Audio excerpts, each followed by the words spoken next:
Hey everybody, Randy Patterson here with Boomerocity, and got a kind of a little bit of a different interview or episode for you this time around.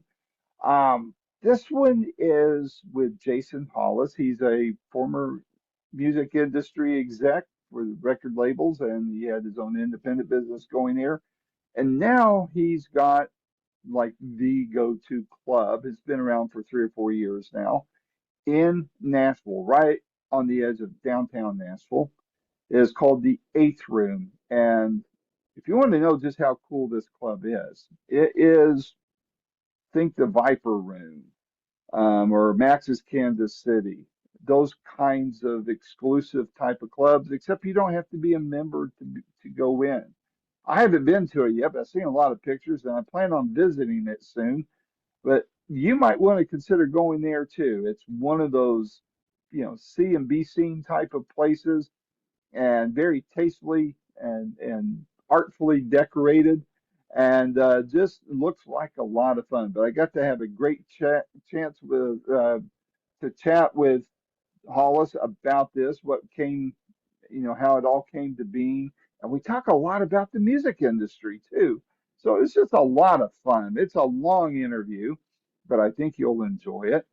Do check out the Eighth Room, look it up online, and you can see all the goodies in there. And then, of course, when you come to Nashville, if you don't already live there, and you want to go there, come dressed to impress, because you never know who you're going to rub shoulders with there. I mean, let me give you a hint. Queen performed there. Not a huge club either, so imagine Queen being in that club. That's the kind of place I'm talking about, the Eighth Room. While you're watching this or listening to it, would you please hit like on whatever platform you're catching this on? And if you're not already a Boomerocity subscriber, it is free of charge. And in this days of high inflation, that is such a bargain for great celebrity interviews. And so if you just hit subscribe, that's all you need to do. Doesn't cost you anything. It helps us out tremendously.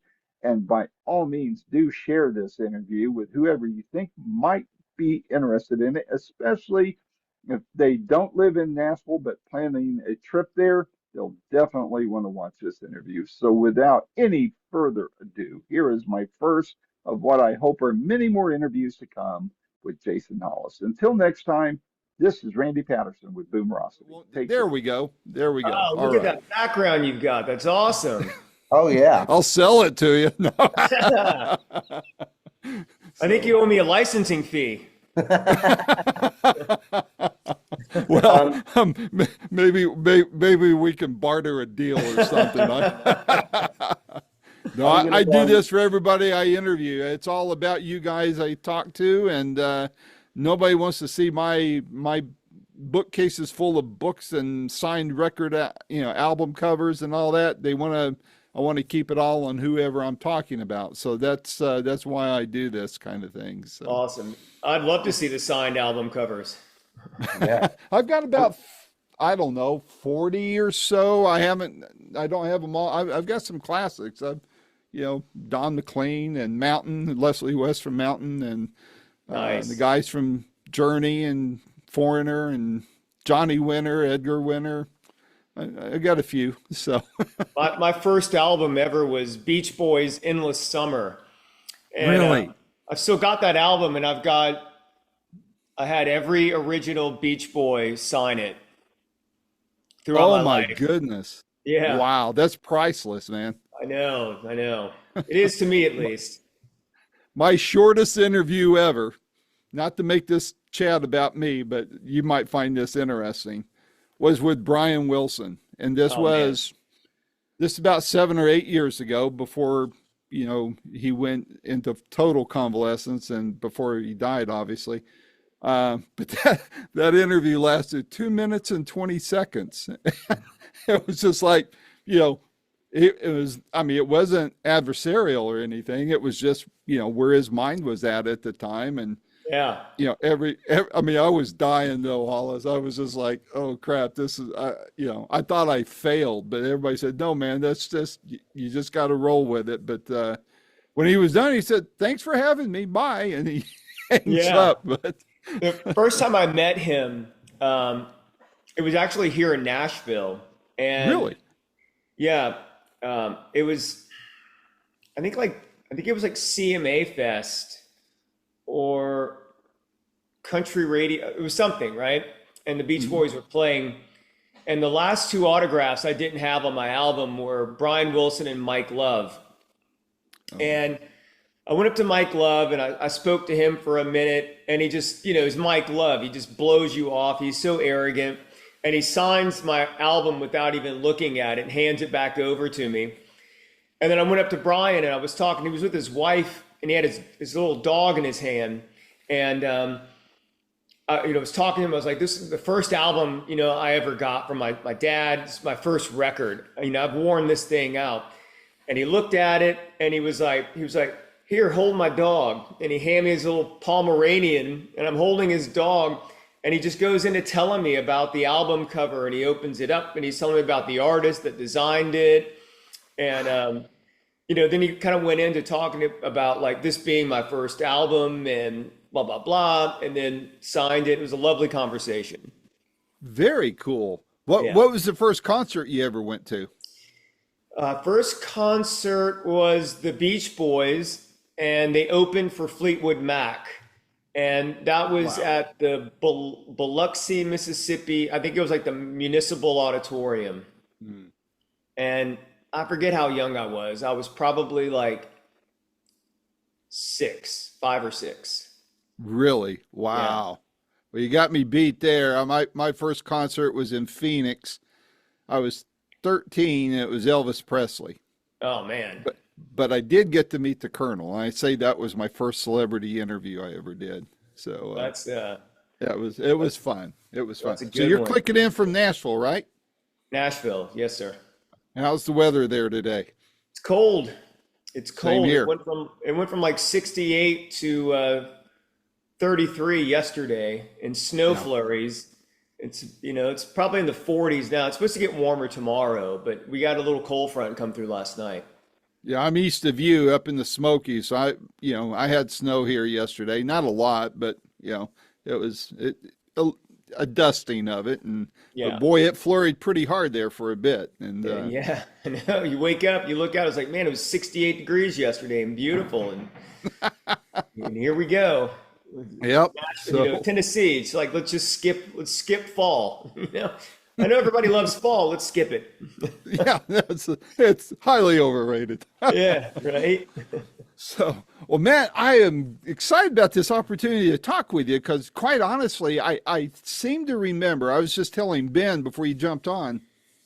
I'm in East Tennessee, up in the Smokies, and I worked in Nashville for about a year prior to COVID, and or COVID sent me home actually, and but. And then I became my dad's caretaker not long after that. So it's been a couple years since I've made the drive over there. But man, I know, I'm pretty sure I've driven by the eighth room, but I didn't know what it was. I thought it was some kind of, exclusive. Well, it is kind of exclusive, but I just thought, man, you got to have connections to get in there or what. Not even knowing what it was. And so, when did you guys open? We've been open for 4 years now, and it was previous to the eighth room. It was the Douglas Corner, Right, which right. was just a Nashville institution. It's like the Hmm. Bluebird Cafe, Douglas Corner Cafe.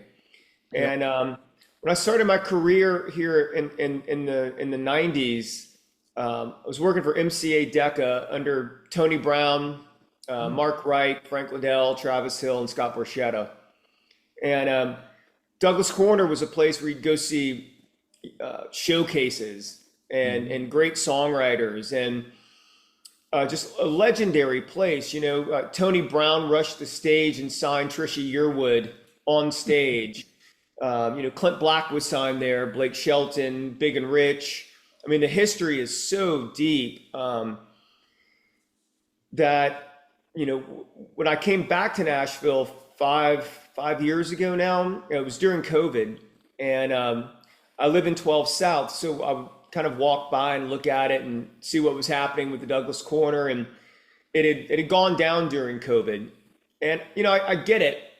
because like I think during that time, the Douglas Corner had a 35-year run, and I would imagine, everybody was getting older, and the pandemic happens, and you're kind of looking at it going like, well, we don't know what's going to happen, if bars are going to open, so it's a good time to get out. And for me, I'd never really, had in the back of my mind to be in the bar business or the venue business. I've been in the music business 30 years. I think though, when you travel the world and you're in different venues and you're in different spots everywhere, you always kind of have in the back of your mind, it'd be really cool to have a bar, But for me, it was kind of like watching the Douglas Corners, like who's gonna come in and take this? I was assuming like Trisha Yearwood or somebody big would come in and really save that place and preserve it and kind of keep the legacy going. And when it just kind of sat there, I got to know the realtors, and I just kept walking in and checking on it, what's happening. And, I learned one day that it was going to become a hookah lounge. And when I found that out, I was like, I went to my wife and I was like, we really have to save this historic space. And we did. We jumped in, and I couldn't buy the rights to the name Douglas Corner. If I had, I would have just kind of revamped it, brought it back to life, and kind of continued that tradition. But because we couldn't buy the rights, we had to reinvent the space. Right. And so we went in and we kind of elevated it. We really changed it from what it was. We kept the exact same layout. Stage is in the same spot, bar is in the same spot, everything's kind of in the same place. We just elevated it. And we've been able to really kind of carry on the tradition of what Douglas Corner did with bringing in like top songwriters, up and coming songwriters and bands. Like Shinedown was the first band to play our club. Wow. We've had everybody from Queen Parker McCollum was in there 2 weeks ago. It's just, every week is something different and very cool. So we're very lucky with the space, and it's kind of continuing to fly the flag of the Douglas Corner and what it represented. I think, I'm not sure, but I think one of the last songwriter circles they had there was put on by my friend Ray Van Hoy. And I couldn't make it. I wanted to really bad because I had heard that Douglas Corner was shutting down. I'd never been to anything in there. I've been to the Bluebird, of course, but not the Douglas Corner. So I missed out on catching it before it shut down. But the fact that you're carrying on and maybe even taking it to the next level from the musician side and artist side, I think is tremendous. I'm just kind of curious from that aspect of it. What kind of feedback are you getting from the old timers that used to go there compared to what you're doing with it today? Have they given you any feedback? I mean, all the feedback's been extremely positive, at the end of its run, the Douglas Corner was very run down. And, everybody that comes in, they're like, oh my gosh, I can't believe what you've done with the space, And the one good thing about the Douglas Corner was it always was a really good sounding room. And we just kind of took that and elevated it. I worked with Martin Audio out of England. They're the company that designs all of Pink Floyd's live sound. Wow. And worked with those guys and put a really nice sound system in the club. So it looks great and it sounds fantastic. And I think that's the one biggest compliment besides the look of it is it sounds great. And for me, that was important, Mm-hmm. It needed to look good and it needed to sound as good as it looked. Mm-hmm. So the feedback's been really positive. And to expand that note, back in the 90s, one of the big things with the music business that I loved were showcases.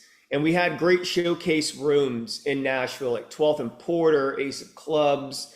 And you would go to these places, once, twice a week for a showcase.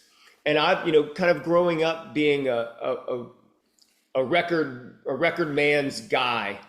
I knew all of the record men that would come in, and like the producers and the executives, the A&R guys. And I always used to think to myself, man, if the band really knew who was in this room right now, if they went up there and they absolutely bled and left everything on the stage, their life could change. And so as Nashville has expanded and growing at the rapid pace in which it is, you've seen a lot of these old showcase rooms really kind of disappear. And for me, it was very important to have a room that was a top of the class showcase room, and where I could be in that room and look around again, 20 years later and go, look who's in this room. It's 5 record labels, it's Rolling Stone magazine, it's Country Music Weekly, it's all these people are here. If this band goes up and they absolutely bleed on that stage tonight, their life is going to change. And so it's kind of like a full circle for me.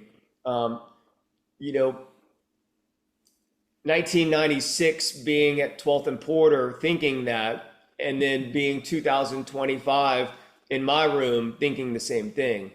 So it was just important for me to really elevate that space and make it a record industry hangout, a musician kind of hangout. And I tell people all the time, it's funny, I tell them, I'm like, if there's 100 people in the club, or if there's 5 people in the club, go up and introduce yourself, make some conversation, because you never know who you're standing next to. That's true. So for me, it was really about like a space that invited the industry in. It makes artists feel safe. So you've got all of these guys in there, and it's about the networking and connections as well as it is the music. And for me, like, I love to introduce people. So if I see a young artist, I'm walking him over to Joe from Rolling Stone and making introductions or whatever. There's something about that I really love.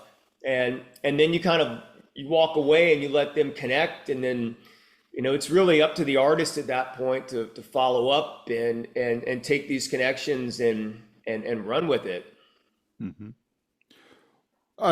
I know you get asked this all the time, and I should know the answer to this, but I don't. What inspired the name The Eighth Room? Is there a story or symbolism behind it? Yeah. So I knew going in when we were designing it that I wanted it to be the in room. And I had a running list of things of what I wanted it to be. And I kept popping them in there and feeling it out. And one day I was in Baltimore, and I went to this like sushi restaurant. I was with my daughter. We were going to a football game, and I went to a sushi restaurant, and this restaurant had a sake sommelier. And I didn't even know like sushi restaurants had sommeliers for their sake. And I was like, that's cool. I was like, I got to do it. So got him over and we talked, and he brought a bottle over and he put it in front, presented it to me. And I didn't really look at it at that point. Tried the sake, and he put the bottle down, and I started looking at the bottle, and it was like this Japanese octopus tentacle. And I looked at it and I was just like, oh man, that's really cool. And then it just popped in my head, octopus is eight tentacles, and then we're on 8th Avenue. So it just kind of like really solidified, all right, it's the 8th room, and the octopus is going to be the logo. Because when we were designing the place, it's funny, I told my wife, I was like, I want this place to look like James Bond's living room with a beautiful stage in the middle of the living room. And so, the octopus really kind of tied into that vibe of Spectre and kind of the secrecy and all of that. So yeah, That's how we came up with it. Very cool. There, I mean, as we've already discussed, there's no shortage of live music spots of various sizes and vibes and all that. Um, I mean, this is going to be a dumb question because I think I already know the answer, but what do you think sets the eighth room apart from all the rest there in Nashville? It's funny. I was telling our PR Ben and Gail last night.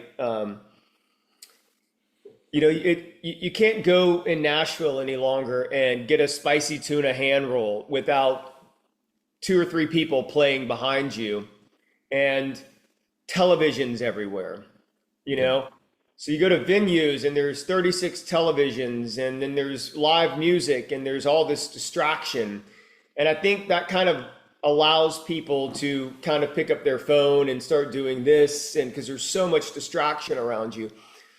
So, in creating this as a true showcase room, I was like, there's no screens anywhere. And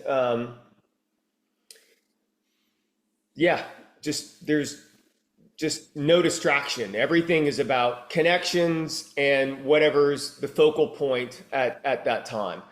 So it was just really kind of like trying to figure out how to do something a little bit different in Nashville. And I think one of the things that really sets us apart is we were, my wife is from Santa Barbara, California. I lived in California for 20 years. I've had the fortune of being able to travel all over the world and go into different bars and clubs and things. And for us, it was really about taking an elevated approach. Nashville, in some cases, Nashville has a bit of a, the same style of venue. And for me, I just wanted something that you walked in and you felt like you were almost in another world. It's not Los Angeles, it's not New York, it's not London, it's just something different in Nashville. So, but the no screens and the connection part and the focal point for me was something that was very important. And it's interesting too. What I've found was when people are in there hanging out, you tend to have a lot more people talking. You see a lot of conversation happen. You're not seeing Imagine people on their phones. So, it was one of the things that was in the back of our minds with designing it was, no distraction. When there's not music, there should be conversation, there should be networking, there should be connecting, and then when there's music, there should be a focal point. Agreed. Agreed.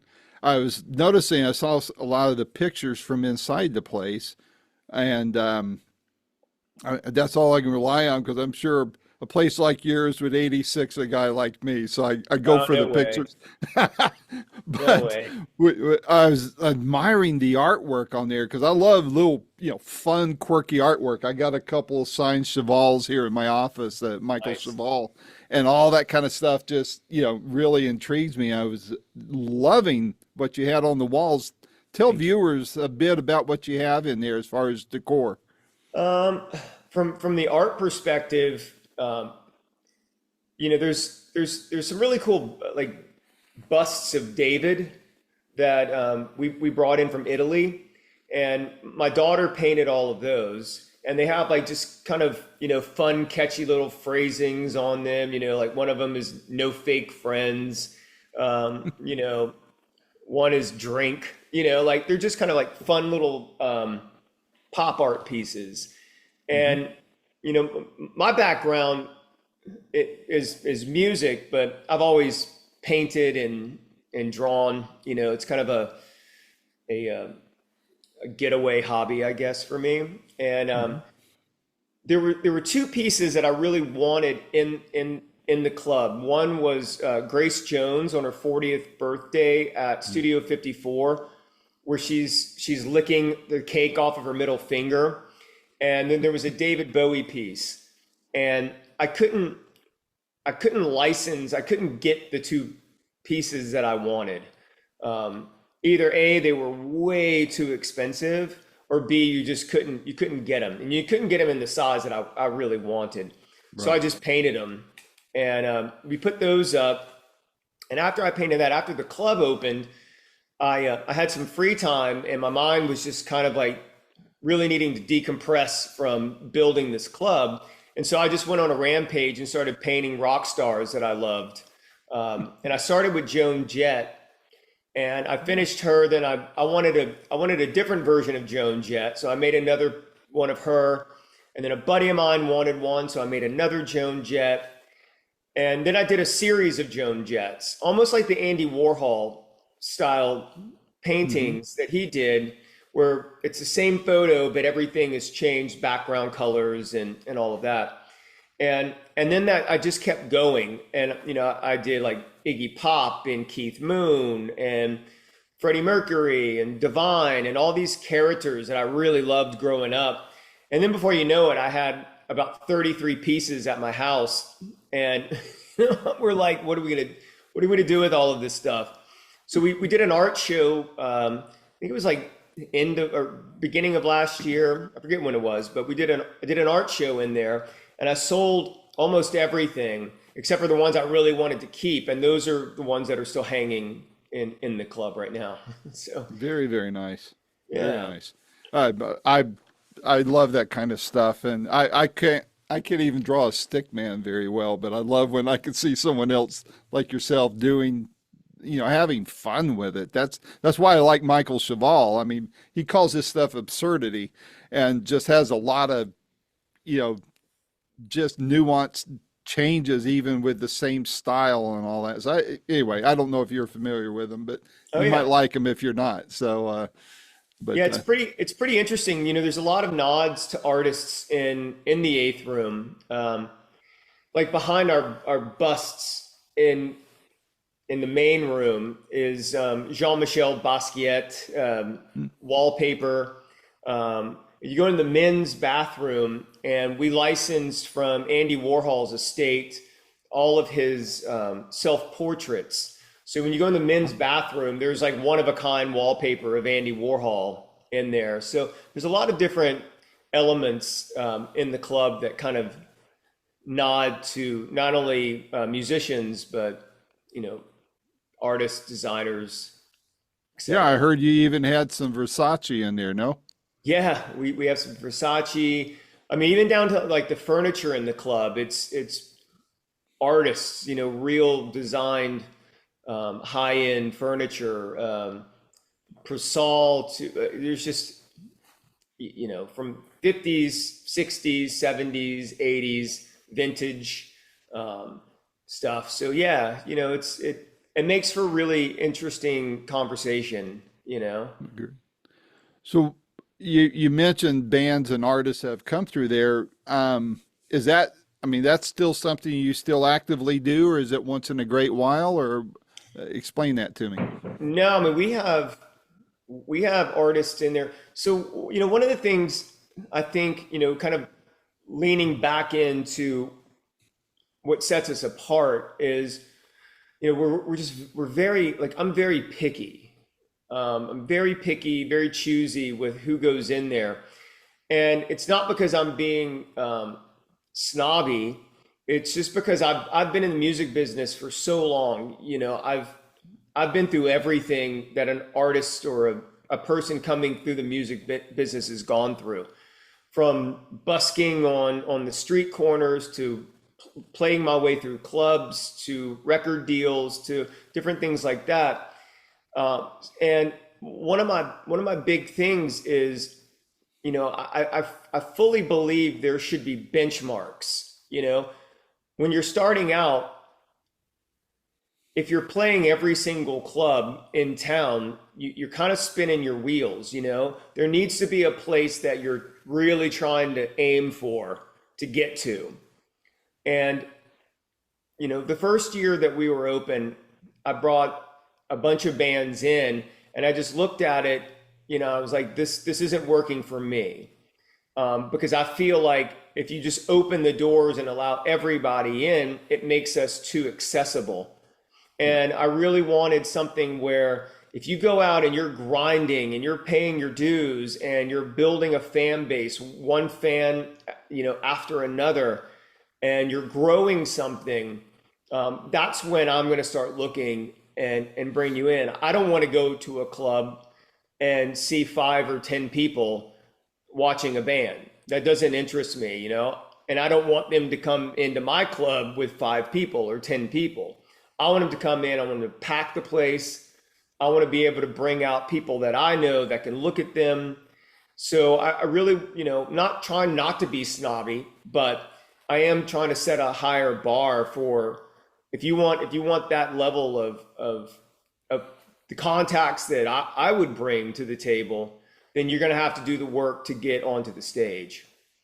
But we do have music. There is music in there once or twice a week, and it stems from industry showcases to secret shows, and in fact, there's something really big coming up in December, and I can't talk about yet, but it's like when Queen played. We didn't, it's not announced. You don't tell people, we just, and we don't tell people anything. We hardly announce anything. We like to use word of mouth, pass it on. And we use our social media for that a lot.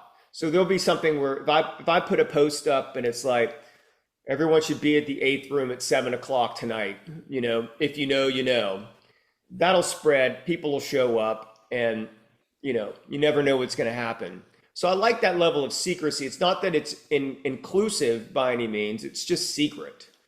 And there's something fun to me about that, not everybody knows about it, but your friends are talking about it and it's spreading around that way. I think it just brings a little bit more fun to the club. And a mystique to the club overall. It kind of reminds me of you talking about that, the Stones showing up at Buddy Guy's and, that kind of stuff, like the Crawdaddy Club. There's so many great stories of bands popping in and doing things. And I like that level of kind of, because it just makes people go like, well, how do I know? I want to know. follow social media, talk to people.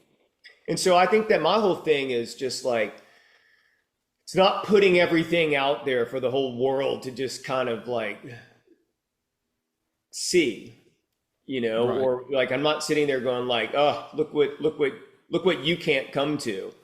It's really anybody can come. It's just, you got to know how to get in, and you got to know what's happening. And that's usually followed up by, following us on social media or looking at the stories or knowing somebody that's in there all the time, to really kind of know what's going on.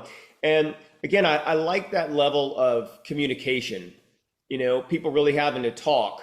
So it's not just these ads that are posted up on social media with lineups of all this stuff. It's people having to communicate and network and get the word out, So, One thing I'm picking up from you on all this, Hollis, is that really, if I was to use one word to describe it from the front door to the back, is quality, because you don't want just any old band in there.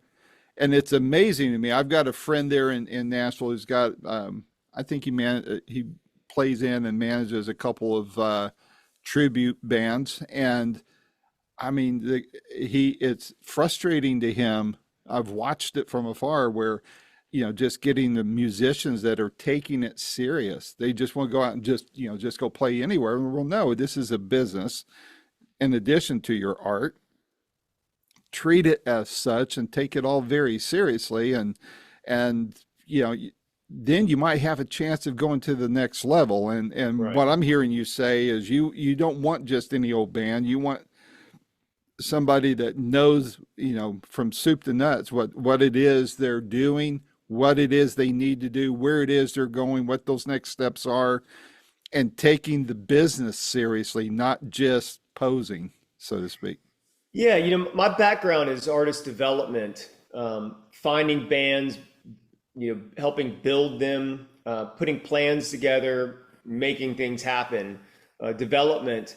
And there's one thing that's just completely evaporated in the music business now, and that's artist development. When the guys that I grew up really studying, Herb Albert, Jerry Moss with A&M, Ahmet Artigan, Andrew Lou Goldham, Rick Rubin, even just record guys.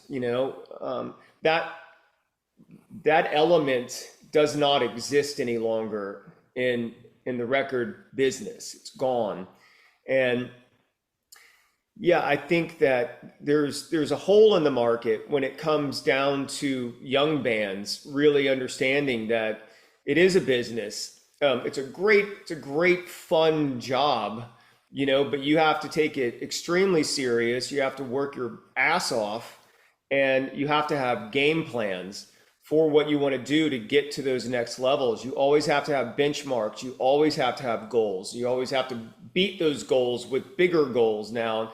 You can never stop, and there's just there's just a missing kind of formula now that you're really witnessing with younger bands, because they know what they want to do. They know they're really good on social media.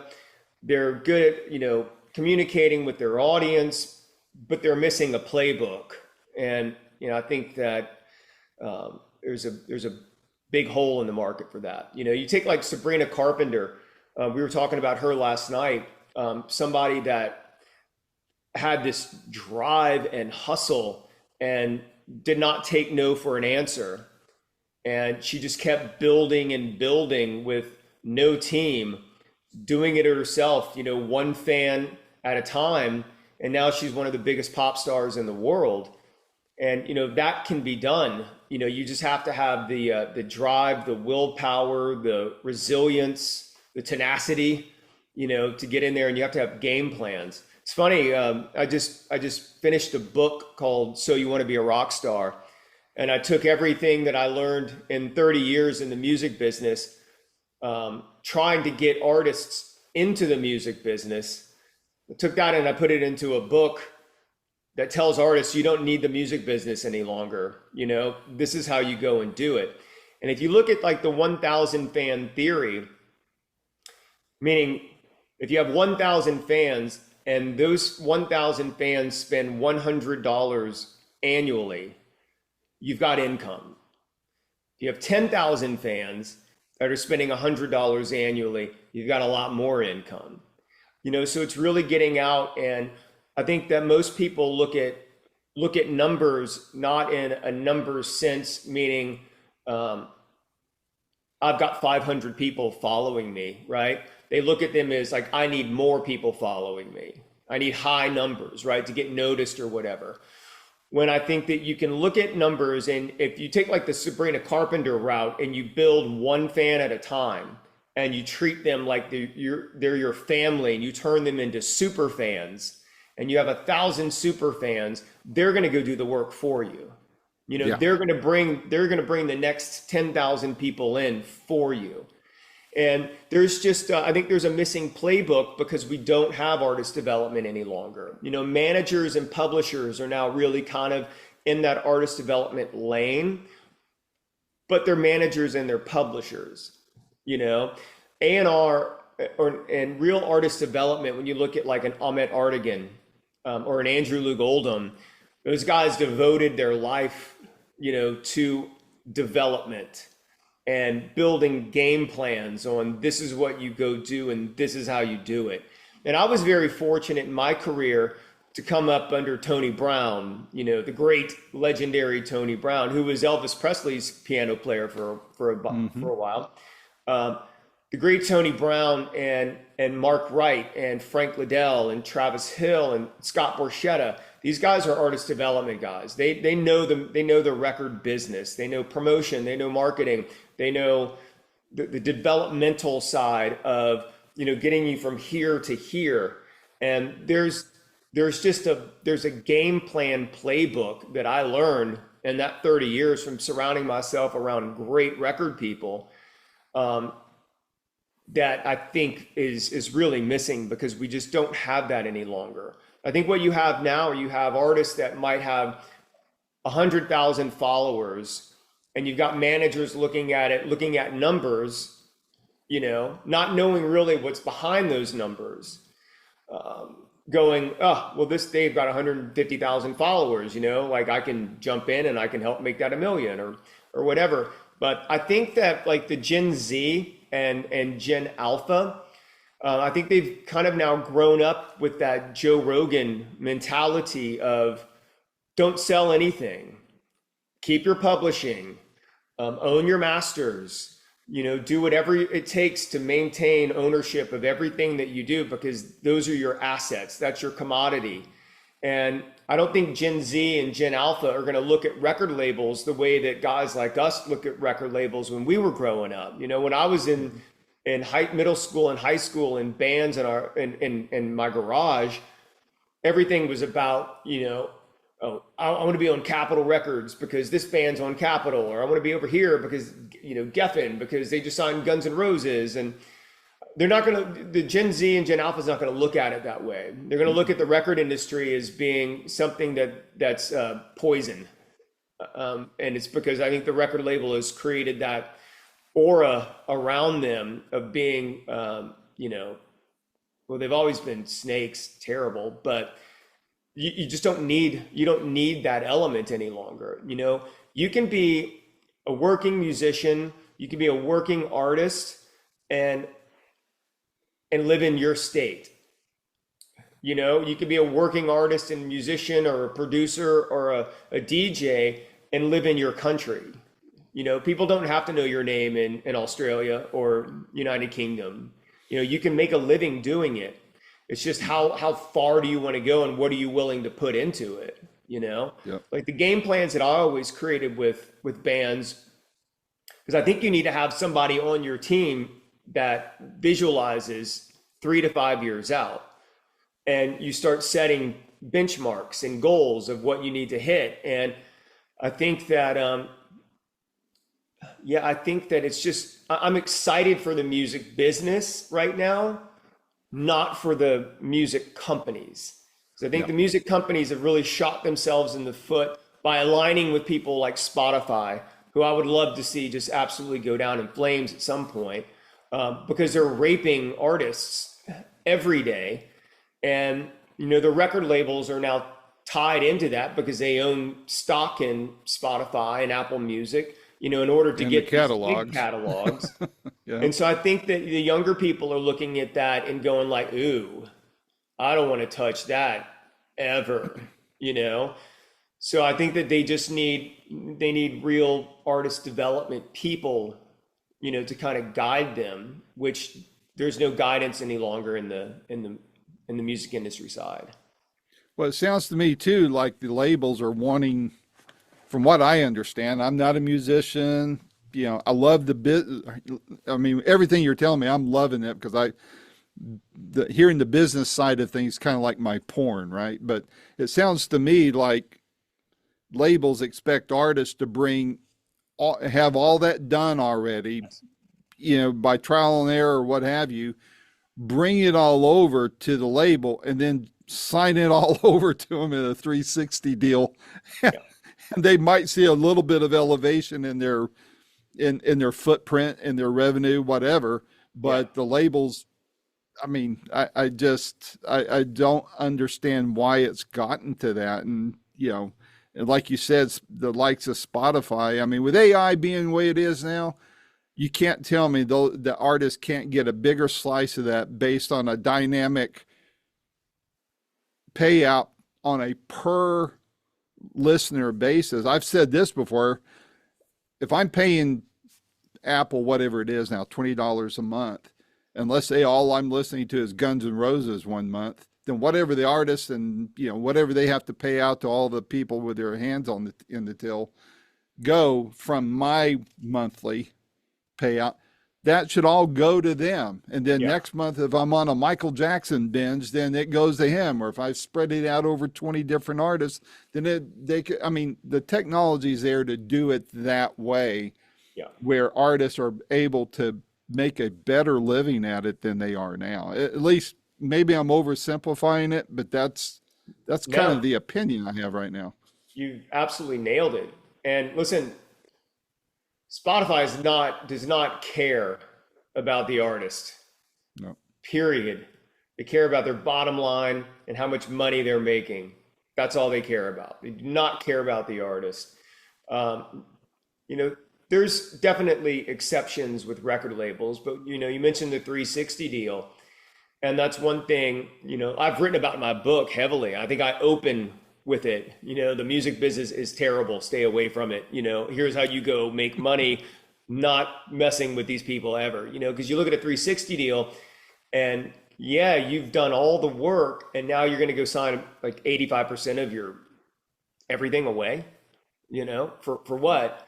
You know, it's a very high interest loan, giving all of your content away that you may never own again. And I don't see that being sustainable in the future. And I think younger kids now, because I've got a 19-year-old daughter who grew up in the music business. You know, she has seen everything. I mean, from playing hide and go seek with Devo, she's been around everything. And I talk to her all the time about it. And, you know, just getting feedback from a 19-year-old on their perception. I just don't see how the music industry has made themselves into superheroes like what we grew up thinking they were. Casablanca, you know, like Epic, Asylum, A&M, but all of those companies back in the 70s were, this is not by any means bashing anyone, it's just a fact. These were boys clubs. They were boys clubs. And these were guys that dedicated their absolute life to what they did. You know, they might have had families, but that was secondary. The music business was first. You know, like Ahmet Artigan, he'd be out till 4 o'clock in the morning with bands and Partying, yeah. He'd be everywhere. Then he'd be back at work, you know, in the morning. They just lived and breathed this thing. And I think that as we got into the early 2000s, it just, everything had become, you know, compartmentalized so much. The boys club was kind of moving out and everything else was moving in. And I see that as not good, you know, and I'll explain why. It's if you can go back to like the Renaissance era, right? You can go as far back in time as you can possibly think. If there was any type of musical instrument in someone's hand or at someone's fingertips, there was a style that went with that era. There was a way people talk and spoke. There was slang being introduced. Move all the way up to like the 1950s. Things were about racing cars, surfing, sock hop, you know. You go into the 60s, now you're protesting and war. You go into the 70s, you're post-war, you know, rock and roll. You go into the 80s, synth pop, where everybody's gotten money and life is great. And it's about everything had its own presence and style. You look at the 1950s, from the pompadours to the way you wore suits, to the 1980s, you know, with like the longer hair in the back, and like everything had its own kind of speech. The 1990s, the same way. You move into 2000 to 2000 and 2010 were genreless. There's no defining style. There's no defining music. You know, maybe hip hop, I guess, in that point was the number one, but we didn't have like a defining era that really spoke to the 2000s. And you go 2010 to 2020, we're genreless. You know, it's like all of these things are morphing and doing all that, but we don't have a style, we don't have a slang, we don't have that. So we're basically 25 years in of like this real genreless kind of It's all entity. great. And I think a lot of that stems back to it moving out of like this really tight knit circle boys club of guys that were out there absolutely destroying their lives sacrificing to find the best of the best and develop them and work with them and build them and bet their company's money on it, and have to borrow money here and sell money there to put money into this and wage. And now it's just a business. And I think the snake is eating its tail. And Well I think put. that's where we are. What do you think of how Joe Bonamassa does it all? I mean, he's pretty self-made. He started so young. Mm-hmm. And I don't know what label he's on. I think he's on his own label. Mm-hmm. I mean, Yeah, his distribution deals is all. I mean, from what I understand, he owns it all soup to nuts, man. Yeah, and that's the only way to do it. Like you just you go back to that Joe Rogan model. And, Joe Rogan got $100 million from Spotify to license his content. He could get off at any time. He kept that 100 million. If they didn't agree with a podcast that he put up, they couldn't take it down. He licensed the content to them. And that opened a new market, And then he went back and did another, $300 million deal to license it again for 3 years. He's always preached about never sell, always own your own content. And I think that's now been kind of ingrained in a younger generation's mind. And really all they're missing is somebody to go, here's a playbook. You want to go from 10% to 90%, here's how you go and do it. And it really is, it's no brainer. It's just artist development, 101 to 2000. And it's just condensing how people go and do it. I didn't realize you had a book. Is it still available? It's not out yet. I just finished it. It's coming out next year. So man, we've we got can to come back and talk again. about it next. We can come back and talk about it when it comes out. Yeah, I just finished it, wrapping it up. It's going to the agent, then publishers, and it'll be out next year. But yeah, it's just something, it's funny. I'll tell you a story, and I'll tell you why I jumped into this. There was a showcase at my venue in Nashville. It's a major label showcase. And the president of this major label got up and gave a speech. And he got two very important names wrong in his speech. He called a studio by a wrong name, a very famous studio in New York. He called that by the wrong name. Then he called a producer by the wrong name. And I looked and I was mumbling under my breath, and I had a few people around me and they were laughing. And I was like, this should never happen. I don't care if your assistant wrote it. You need to double check it. You need to know your history. And it kind of pissed me off, to be honest with you, going home, going like, this guy's probably, his background is probably a high level, accountant, CFO, or something like that. And now he's the head of a major record company, and he doesn't know the name of one of the most legendary studios in the United States for sure. Doesn't know the name of that.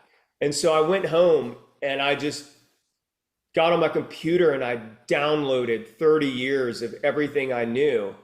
And I just didn't stop writing for weeks and weeks. And I think a lot of that just came out of like, what are these people doing? I'm just such a firm believer in being the best at what you can possibly be. And, I've sacrificed my life, to get to where I am right now. And I've done things that people would never even consider, in their lifetime. I've done in a week, the sacrifices and what you have to go do in order to get into a very small circle of professionals. And I've always looked at the music business because I've studied it for so long. I've looked at like these guys that influenced me and inspired me. They knew everything about music. They could tell you about, things from the 1920s to the 1800s, music wise. And as record companies have evolved, you've just seen it's like, it's not a boys club any longer. It's more like I'm in this role and it's cool, because I come from a financial background. So this is really cool. And I can bring some of my not cool buddies that don't know anything about the music industry into this job under me, so we can all be cool. And they just lost the game, in my opinion, because it's going to continue. The snake's going to continue eating its own tail. And what's going to happen is you're going to have two generations of kids that are going like, nah, you're not cool. And it's funny, again, I just keep going back to, I spent 30 years of my life, studying the music business, getting, artists into the music industry. And I'm going to spend the rest of my life telling them you don't need them because you don't. Well, I said a long time ago too, so many people have gone independent, and we just mentioned Joe Bonamassa, but it's almost like, I was born here in the South, but I grew up in Phoenix, and even out there, you get these old gospel groups, right? And they would do their vanity pressings, do their own independent records and such, and sell them off the bus, sell them out of the trunk of their cars, whatever. And it seems like we've kind of gone full circle to a higher tech version of that. And then somewhere along the lines in the 50s and 60s, you had the record labels getting smart to it and doing things kind of right. There was lots of room for improvement. With that all said, and you talking about, the younger generations looking at it and going, do you think that in some way, shape, or form, we might see a high-tech version of the way it used to be coming back? You've got kids that they can grow their own audience. They put things out on social media, and the label coming along, and you have some artist-driven labels, especially in the blues market, yeah, where they will cultivate. They'll bring people on. They'll adapt to artists doing their own A&R, their own development, their own promo and all that. But then they kind of come along and say, all right, how can we provide some synergies here? Do you think that model will wind up gaining better traction and kind of coming back? It'll go in a loop again, just like we're seeing now, but at least come around and be a better version of what used to be. And listen, I'm not talking about all labels. I think the ones that I'm talking about are the big ones and a lot of their subsidiaries. But I think there's a real problem within the record industry with communication, and like branding is such an important thing to me. It's all, like the Eighth Room, there's 150 bars in Nashville. I don't know. I know probably 20 of them. Everybody knows the Eighth Room, and it's because we spent 2 years just focused on branding, not about being like another bar. All the bands that I've ever worked with, that was the first key element that we always looked at was branding. What are you saying? Does the logo represent what you're saying? Does the logo represent your name? Do you have a voice? Is that voicing, being transmitted? Is it within everything that you do? So I think that there's a big problem within record companies with communication. Their voice doesn't speak to a generation, their look, their identity doesn't speak to them. So I think that yes, everything is a pendulum, and it will swing back. But will we get back to that point of what it was? I don't know. I think that labels are going to have to really take a hard look at their structure, because everything right now is marketing and promotion. That's a label. You gotta get back to development and really kind of like, what are you offering me? I always like to look at like the why, So if I'm a young artist and I'm developing my platform and I'm building fan by fan and I've got super fans and I'm starting to do little micro bubbles of touring, and those are getting better. And I'm now taking a region, and a label comes into me. My question would be, why? Why do I need you? What what do you have to offer? Well, you're offering me nothing that I can't go do by myself, and keep all the money. Right. I think that, listen, labels are in a bad position right now. They all are. And it's just because I think the trust is just completely gone. People don't trust them any longer. I don't think they ever trusted them, really, but I think it's really gone now because when guys like us were younger, like Casablanca Records, they spoke to us. Mm-hmm. They spoke to us, They knew what we wanted. They knew what we wanted, and they communicated that. And I just think that most labels have a real branding and communication problem right now. So they're just going to have to, keep failing at what they do, and until they finally go, oh, okay, well, what was working? Well, what was working was in the 1970s and 1980s. Clearly it's a different time because it's digital. We don't have tangible products any longer. But the labels going in and doing deals with Spotify killed their artists, killed all the new artists.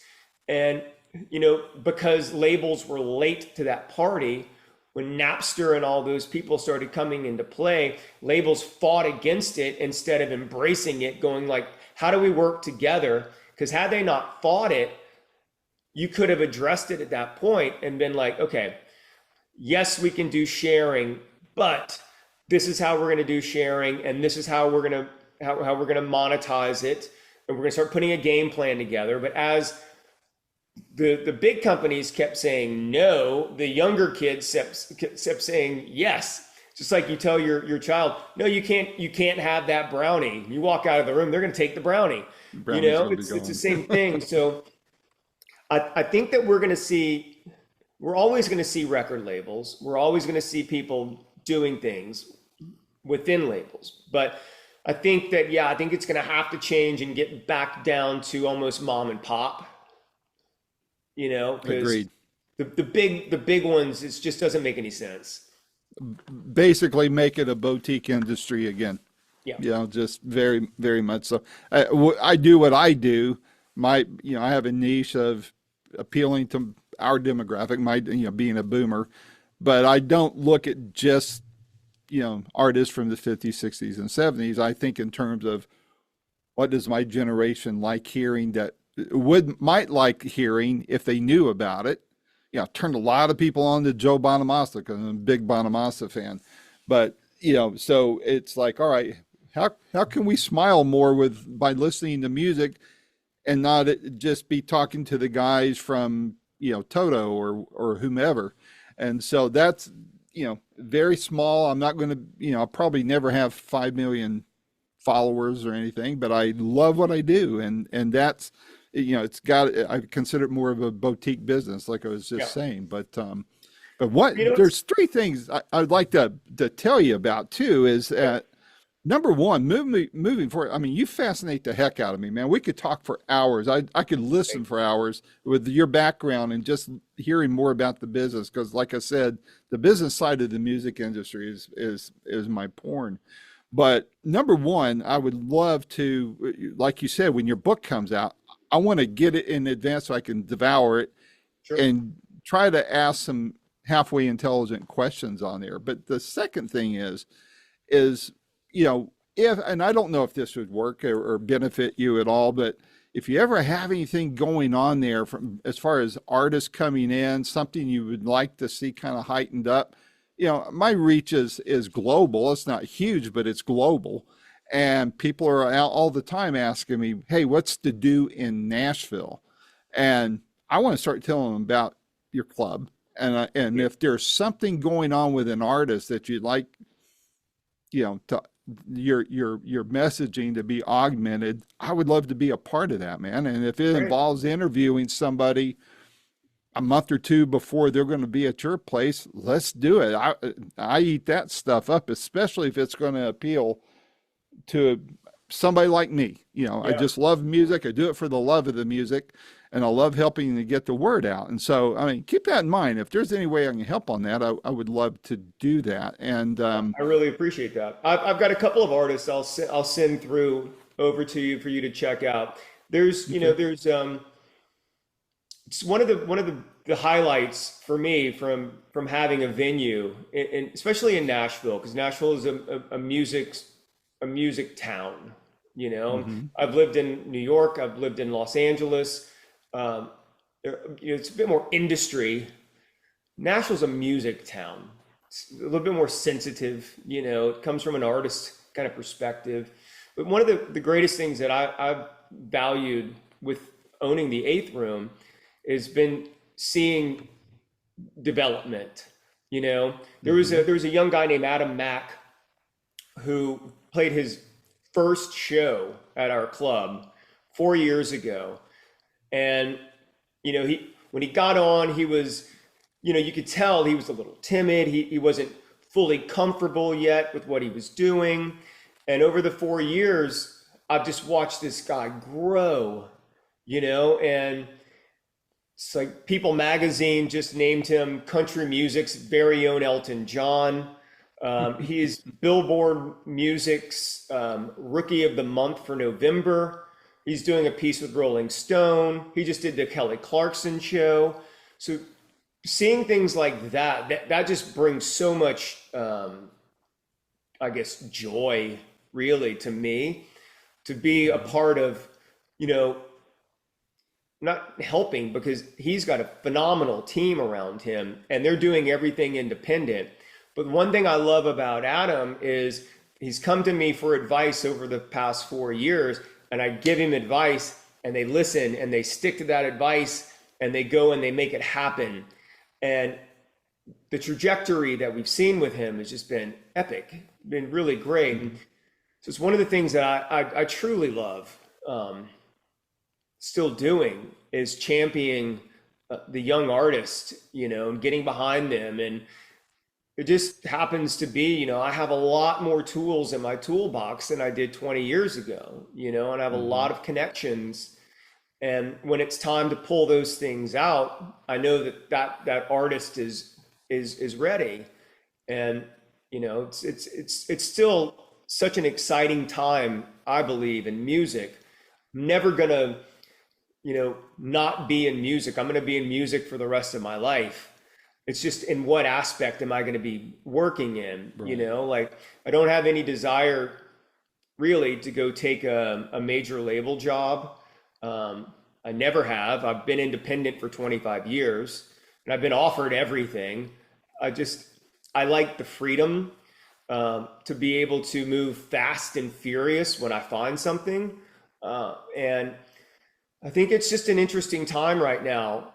I think I'm more excited about the music business right now than I ever have been, um, because I see the change, and there's a part of me that's like, I can go be a leader within the change and not be somebody that's trying to drag them back into the chains of the bullshit, to Yeah. be frank. Bind them to the boardroom.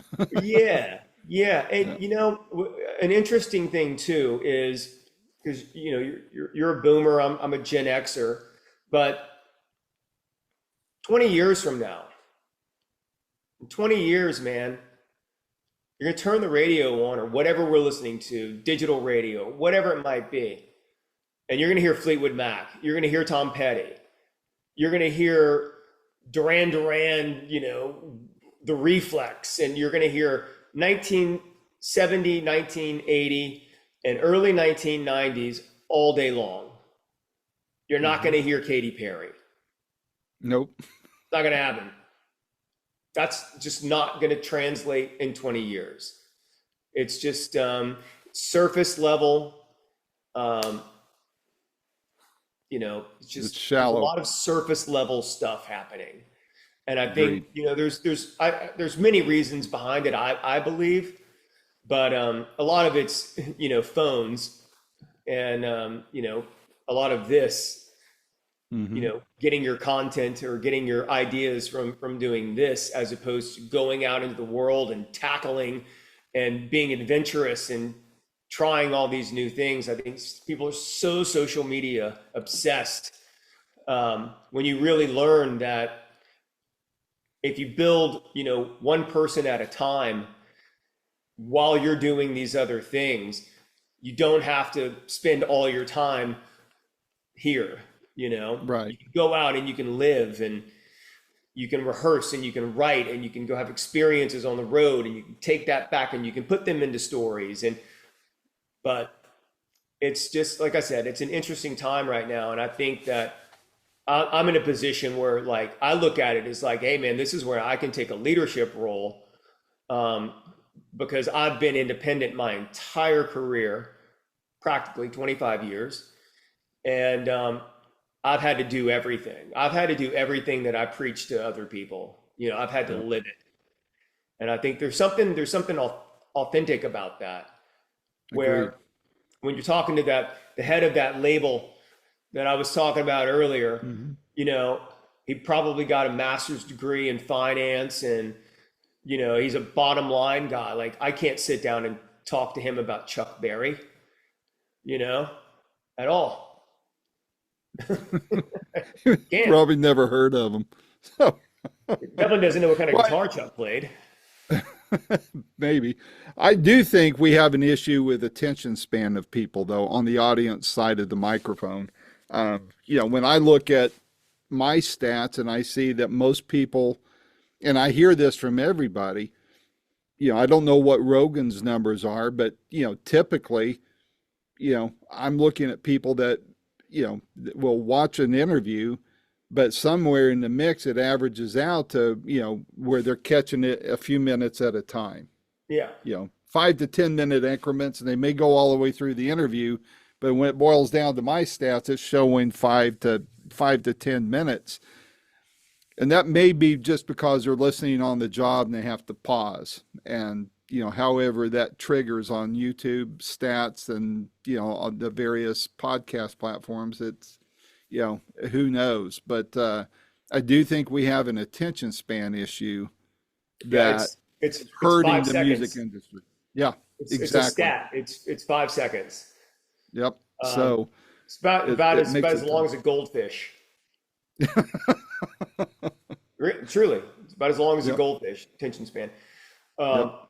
Yeah, but there's ways of, like, even with your audience and reaching further audiences, there's technology out there like CapCut, that you can take your long format, you can drop it into CapCut, and it'll cut up segments and caption it, and does everything for you, where you can take and you can put 15 30-second clips out of highlights and stuff like that to draw people back in to the longer version.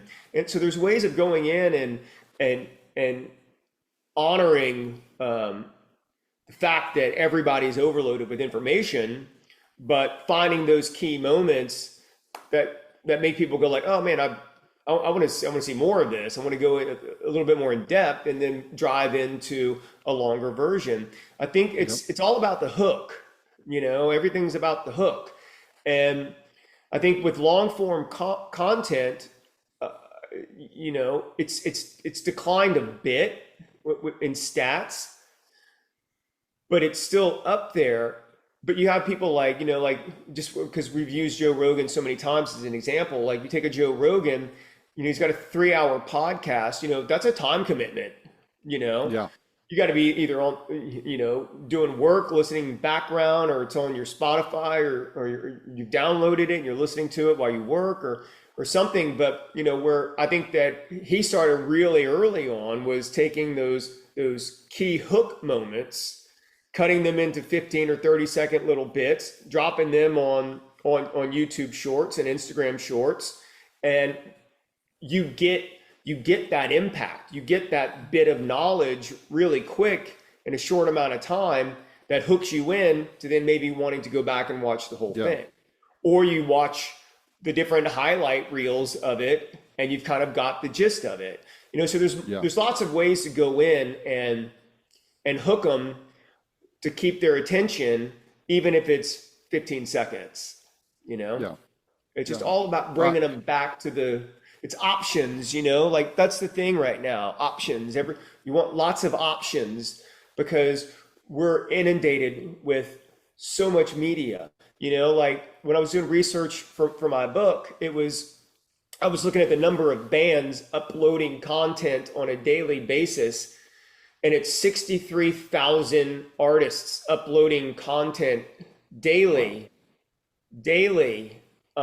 So it's overwhelming amounts of, like, you literally in one day between YouTube and Spotify and SoundCloud and all these other, you can't go through all the content for the rest of your life, like in one day of just uploading time wise.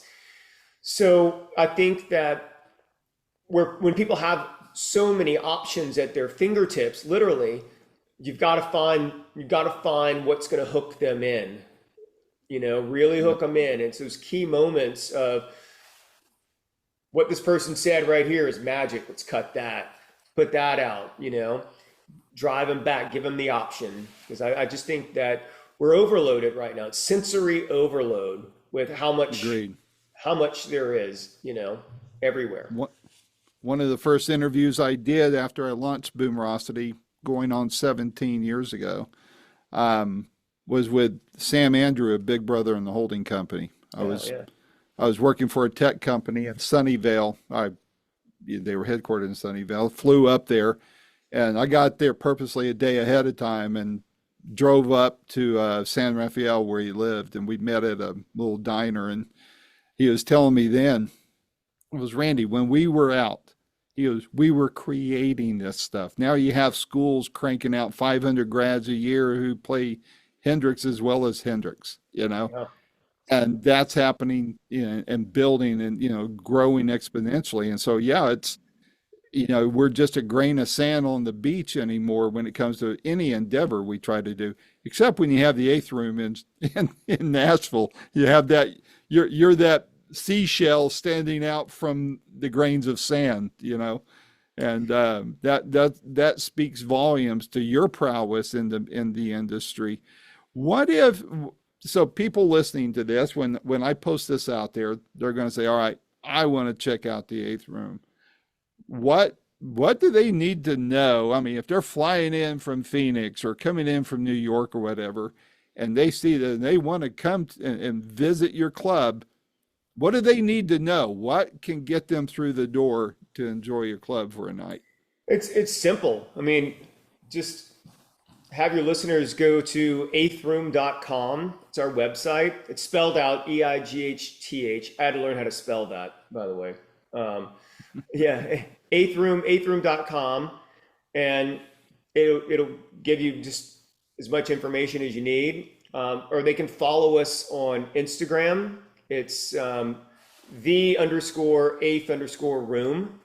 Just look for the octopus. That's us. And our stories on our Instagram is where we use to communicate a lot of things. But yeah, it's the website. We have normal hours, and it's open. We just don't really advertise that it's open. Like for a while we didn't even post hours. We just used social media to tell people what was going on. But it's got regular hours, and yeah, everybody's welcome to come in. We just tell people to dress the part. Come in. What is that? I that's why I said you probably would 86 me if I came to the door. What is the part? I mean, you got to look like you're going to Studio 54 or what? No. It's just there's like it's just there's no flip flops. There's no shorts. It's like come in thinking like you might meet somebody that's a good connection, and you want to look the part. It's just what I tell people: look the part. Present yourself. Gotcha. Present yourself like you want, because first impressions are everything, So I just always tell people, like, you just never know who you're going to meet. You never know. You never know. And so many people are in there that do really cool things. And if you want your first impression to be in Birkenstocks and wrinkly chinos, well, you know, that's your You get what you sow, right? that's So, it, man. I'm all well, about selling. You got to sell yourself. You got to make yourself stand out. You got to be the person that you want to become every day. And most people, I've never really had an issue in the eighth room because the word is spread. Like, well, they're not going to let you in if you don't like dress. It's not true, but I'm not going to let 9 girls in wearing matching pink cowgirl hats. That's not going to happen. I've seen them riding around town before. Yeah, So, yeah. There's places for them. It's not mine. well, I'll be up over there next month, going to a show there next month. So I'll may give you a heads up. Maybe we can bump shoulders for a few minutes and Drinks not on tie you me. down or anything. Well, I appreciate that. But I'm especially excited about this book coming out, man. What else you got going on? I know you're working on a couple other things that are be along this same brand. Tell people about that. Yeah, I mean, I've got the book, and I'm working with a buddy of mine right now, and we're designing a new app for independent artists, and that's going to kind of coincide with the book. So we're working feverishly right now to get this app into beta. So when I start doing press on the book, we can start opening that up to young artists. It's interesting, I saw, like being a Gen Xer, we're pre-internet, we're pre-cell phone, we're pre-everything. Being a boomer, you're pre-everything, pre-me. But there was one thing that I loved coming into the technology of things, and there was an artist platform called MySpace, which I'm sure most people remember. But MySpace was a real artist platform. It was a real artist platform. When you looked in the back end analytics of MySpace, what you had, the amount of data that you could pull and what you could see, and the way that you could communicate with your friends or your fan base on MySpace, I thought was absolutely brilliant.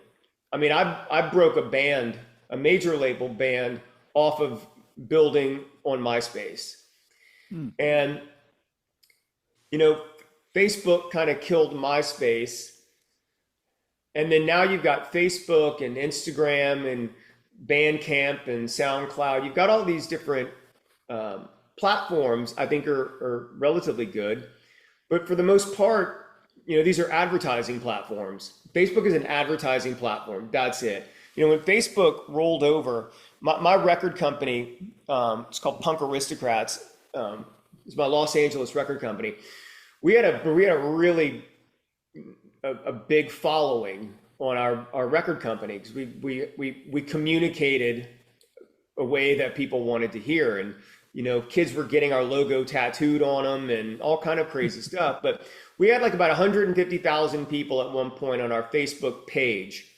And I remember when Facebook implemented their marketing plan, and pre that, we would post something and we'd have 50,000 likes and 20,000 comments daily, and we were interacting and we were building a community. And then Facebook comes in and they've implemented this new update, which now turns us into an advertising platform. And you post something and you get 0.01% of your reach. And now you got to pay to boost it to open that up to like 3% of your reach. And so now you don't have any control over the 150,000 people that you've worked to get on there and build this community. You have zero control over that. And so we're building a platform right now that is absolutely 100% designed for artists and their fans. And it's going to give them a hell of a lot of control, and it's going to give them a lot of freedom. So it's one thing, that's another thing that we're working on right now. Those are, the book was a big undertaking, and this app is a big undertaking. So those are two things. And again, like I said, I'm looking at the future right now. I'm not looking in the past. I'm not looking at, oh man, the good old days. I'm not looking at that. I'm looking at like the future and really trying to, bring myself to the point of a leader of independence and really kind of showing people you can go do this all by yourself. You don't need anybody, and you can make a really good living. You can take it as far as you want to take it. You can have enough money that pays your bills, that keeps you on the road, that allows you to put content out. And you can take that as far as you can possibly think. I mean, I think Sabrina Carpenter is an absolute prime example of that. And, with her, I want to stand up and be, the guy who understands artist development really well and show them how to go do it. And then also be able to present tools, not only the written, but also tools right here that allow you to go kind of control that. So I'm excited about the music business. I think it's, I think the independent side of it is going to be a great deal of fun. And I think that's what we need. I think it needs to be fun again, because it's just not fun right now. Agreed. Agreed. And we need outspoken people to go up there and say, hey man, these record labels, they suck. Like, stay away from these people and focus on yourself. It's one thing I always told artists, I've always told them. I was like, you have to be selfish. You have to be selfish, like take boyfriends off the map. Take everything that you love doing off the map, and you focus on what you want to become, because that's a full-time job. It wasn't even until I was like 34 where I felt like I had some breathing room. I didn't get married until 33, 34. Didn't have my child until then, because I was so focused, and like I said, I don't tell people anything that I haven't lived. And I think in order to really kind of have that Sabrina Carpenter mentality, you have to focus on yourself. And you have to go be great. And that comes with sacrificing everything that you absolutely love, and focusing on the one thing that you want to become because you love it that much. Mm-hmm. Mm-hmm. So it's exciting. I think that we're in for the next 20 years are going to be very interesting in the music business. It's going to be a lot of change, but I think, out of everything, the key word takeaway for the next 20 years is going to be independent. Agreed. Yeah. Very much agreed. Yeah, well, man. Hollis, this has been a lot of fun. I'm Thank definitely going to want to swing by and catch you. I'll give you a heads up before I get there, in the event that we can maybe meet up in person, shake hands, like I said, and I'll just be there for a couple of days. But this is a lot of fun, man. I want to talk to you more in the future. I mean that, because there's so many directions we go. I was even going to mention, did you read the book from 6 years ago called Rockonomics? I forget the guy. And the guy killed himself like before the book even came out. But man, I couldn't put that book down until when I found out he killed himself, I had to put it down for a couple of weeks. But man, stuff like that. If you saw all my books here, I want a signed copy of your book too. With my others. I'm a fan, man. I'm looking forward to seeing your club and talking more with you. And please, if there's anything I can do on my side, artists that you're talking to that you think, my circle would appreciate hearing about, let's set up one of these with them, and I'll do my part to help get the word out. I'm not Rolling Stone magazine, but I have my reach and I have pretty good traffic, and it's growing. So Hey, man, I'd like to be a part of that, a new fan is a new fan is a new fan is a new fan. That's right. That's how I That's look right. at it. Yeah. Well, man, thanks for That taking was the awesome. time, and I look forward That to was a great talking to you chat. again soon. Thank you, sir. I appreciate it. Have a good one. All right. Thanks. All right, Thanks, thank you. everyone. That was awesome. All right. Thank you. We'll talk, Ben. Take care. Thank you so much. Thanks, guys. Bye-bye. Bye. This has been another fun-filled episode of Boomerocity with your host and producer, Randy Patterson. The theme song is Roll the Dice and is recorded and used by permission from Quinton Hope. Quinton is spelled Quinten, and Hope is Hope. And you can find out more about Quinton at quintonhope.com. Post-production is done by Cardinal Sins Productions. The Boomerocity name, logo, and content is copyright protected. Segments may only be used with written permission by Boomerocity and or its assignees. Inquiry should be directed to input@boomerocity.com. Copyright 2025.